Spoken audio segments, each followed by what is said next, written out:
రాయలసీమ ఉగ్గాని బజ్జీ చాలా ఫేమస్ కదా. ఒక బొరుగులు ప్యాకెట్ తీసుకోండి. ప్యాకెట్ లేకపోతే మీకు నచ్చినన్ని ఎన్ని బొరుగులుగా ఉంటే అన్ని బొరుగులు బాగా వాటర్లో నానబెట్టుకోవాలా.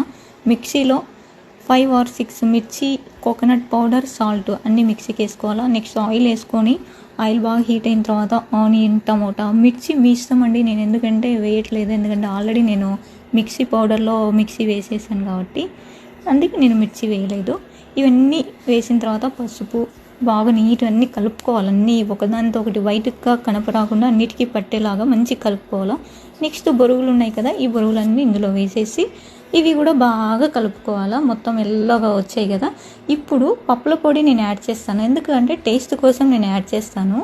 నెక్స్ట్ లెమను మనకు ఇంకా ఆల్రెడీ అన్ని దానిలో లెమన్ ఎక్కువ యూజ్ చేస్తాం కాబట్టి లెమను ఇవన్నీ బాగా అన్నీ కలుపుకోవాలా. సో నేను బజ్జీ వచ్చేసి బయట తెప్పించాను, ఇంట్లో చేయలేదు. అది వచ్చేసి కారం పప్పుల పొడి, ఇది నార్మల్ వైట్ పప్పుల పొడి.